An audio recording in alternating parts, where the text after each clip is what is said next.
Então eu quero convidar você hoje, Jó capítulo 4, abra conosco aí, vamos ler as escrituras então. Vamos lá, pastor. Então respondeu Elifaz de Temã: se alguém se aventurar a dizer a você uma palavra, isso tirará a sua paciência? Mas quem pode refrear as palavras? Só fazendo uma lembrança aqui. Lembra que nós terminamos o capítulo 3 de Jó, né? E Jó se pronunciando, né? Ele amaldiçoou lá o dia do seu nascimento, enfim, diz que aquilo que ele temia lhe sobreveio. Então agora, partindo do princípio, irmãos, que esses amigos, Elifaz, Ofar, né, esses amigos eles já faziam 7 dias, 7 noites que estavam sentados ao lado de Jó, sem falar uma palavra. Então agora, ele se arrisca, Elifaz se arrisca a falar, tá? Por isso que ele fala assim, então respondeu Elifaz de Temã. E lembrando que quem era esse Elifaz? Possivelmente era de uma região, né, dos Edomitas, parente de Abraão, tá? Isso aqui, há um questionamento. Ele fala, se alguém se aventurar a dizer a você uma palavra, isso tirará sua paciência? Tipo, olha a delicadeza e o cuidado que eles estão tendo com Jó, né? Levando em consideração todo o sofrimento, toda a angústia, toda a amargura. E ao mesmo tempo ele diz, mas quem pode refrear as palavras, né? Então, até tipo ali assim, eles estavam em silêncio, né? A gente até... eu quero saber se vai tirar a sua paciência, porque assim, nós não aguentamos mais, precisamos falar, né? Então agora... E você vai ver o quê? Agora, então ele vai se pronunciar acerca daquilo que ele pensa, né? Do que pode estar acontecendo com Jó, tá? Mas antes ele vai fazer algumas observações. Então, continuando a leitura com a gente. Pense bem, você ensinou a tantos, fortaleceu mãos fracas. Suas palavras davam firmeza aos que tropeçavam. Você fortaleceu joelhos vacilantes. Mas agora que se vê em dificuldade, você desanima. Quando você é atingido, fica prostrado. Observe que ele está, então, lembrando Jó, você é uma pessoa que sempre foi... Ajudou outros. Ajudou, animou, né? Sempre... ensinou. Quando tropeçavam, né? Você fortaleceu dava palavras pessoas de que firmeza. vacilantes. Agora chegou a tua vez de cair ou de sofrer, tá? É você que está sendo atingido e você fica prostrado, como quem diz, você não reage, tá? Vamos lá, verso 6. Sua vida piedosa não inspira confiança a você? E o seu procedimento irrepreensível não dá a você esperança? Reflita agora, qual foi o inocente que chegou a perecer? Onde os íntegros sofreram destruição? Pelo que tenho observado, quem cultiva o mal e semeia a maldade, isso também colherá. Então observe que agora, o 7, por exemplo, fala, reflita agora, qual foi o inocente que chegou a perecer? Com quem diz, se você for inocente, você não vai perecer ainda que está sofrendo muito, né?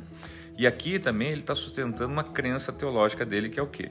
E fica claro no versos 8, né? Que é aquilo que você planta, você colhe. É a lei da semeadura ou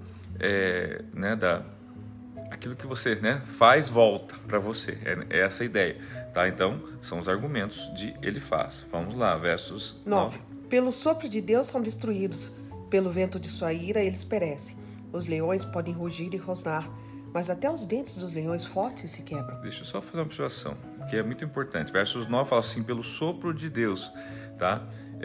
Se você olhar em algumas outras versões bíblicas, tá? E no próprio original, no hebraico, você vai ver que esse sopro de Deus fala de ruach, de vento, né? De espírito, mas também dá a entender também, muitos comentaristas falam assim de demônios que podem estar. Tá? Então aqui fala, pelo sopro de Deus são destruídos, pelo vento da sua ira eles perecem. Tá? A ideia de que assim, Deus é espírito, né? E ele se manifesta, né? Como vento, né? Que não é visto, mas é sentido. Tá? Daí ele fala, pelo vento da sua ira, né? Eles perecem. Eles quem? Aqueles que estão em desobediência. Tá? Vamos lá, daí vai dar uma analogia agora com os leões. O leão morre por falta de presa, e os filhotes da leoa se dispersam. Disseram-me uma palavra em segredo, do qual os meus ouvidos captaram um murmúrio. Em meio a sonhos perturbadores da noite, quando cai sono profundo sobre os homens, temor e tremor se apoderam de mim e fizeram estremecer todos os meus ossos. Um espírito roçou o meu rosto, e os pelos do meu corpo se arrepiaram. Ele parou, mas não pude identificá-lo. Um vulto se pôs diante dos meus olhos, e ouvi uma voz suave que dizia: poderá algum mortal ser mais justo que Deus?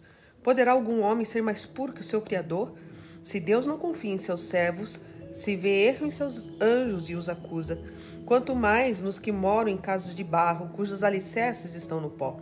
São mais facilmente esmagados que uma traça. Entre o alvorecer e o crepúsculo são despedaçados. Perecem para sempre, sem ao menos serem notados. Não é certo que as cordas de suas tendas são arrancadas e eles morrem sem sabedoria?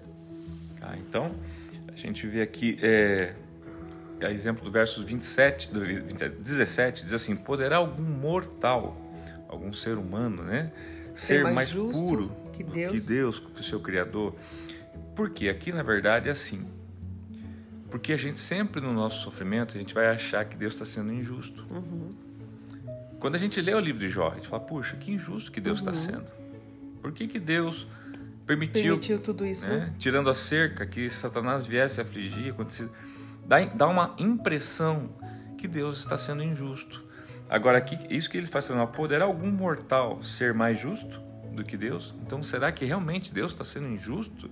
Porque Deus seria injusto se Jó, né, não merecesse aquilo. Então, aqui, em outras palavras, está dizendo assim, olha, Jó, ele passou por aquilo, ainda que ele era um homem íntegro, justo, que temia Deus e desviava-se do mal, tá? Algumas coisas precisavam ser mudadas na vida de Jó.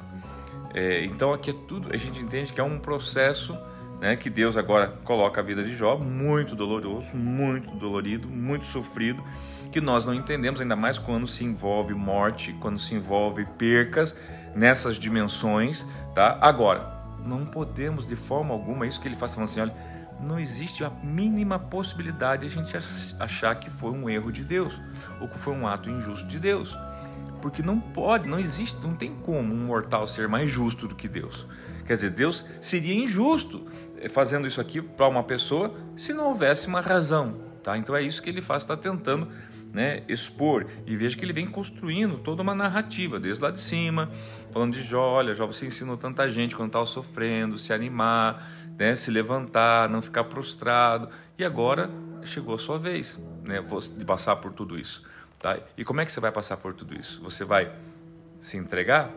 Você vai lutar contra isso? Você vai, né, o que você está...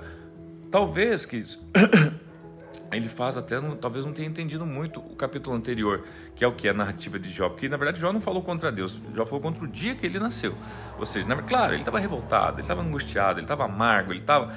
Mas afinal de contas, quanta coisa ele estava em sofrimento realmente, né? Como acontece comigo e com você, quantas vezes, gente, nós reclamamos sim, reclamamos da vida, reclamamos de Deus, né? Foi para isso que Deus me fez, né? Foi para isso que Deus me colocou aqui, foi para isso que Deus me deu esse trabalho, foi para isso que Deus me deu esse casamento, foi para isso que Deus me deu esses filhos, né? Esse cônjuge, né? Na verdade, você não está falando diretamente contra Deus, mas você está reclamando, né, de algo que você está vivendo, como se Deus fosse o responsável direto, né, por todas as suas escolhas, porque muitas disso aí são suas escolhas. Você casou porque você escolheu casar, não foi Deus que trouxe alguém e falou, você vai casar, não, né, você entrou nesse emprego porque você achou que ele era bom e você escolheu estar nele, tá? Muitas coisas, quantas coisas você orou e deixou Deus escolher?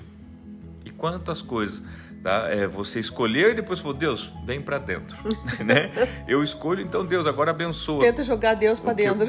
Então, entra aí, Senhor. Essa é a reflexão que o capítulo 4 permite que a gente faça, e que ele faz, está tentando de uma maneira a tirar um pouco, quem sabe, daquela dor, ou trazer Jó de volta, né, à vida, porque ele estava vendo Jó, tá, perecendo lá nos seus sentimentos. É claro que sempre a gente vai ter que jogar a culpa em alguma coisa ou em alguém, né? Então a gente vê aqui ele tentando advogar Deus, ele faz tentando advogar Deus, dizendo assim, olha, Deus não é injusto, não existe homem mais justo que Deus, Deus não está fazendo.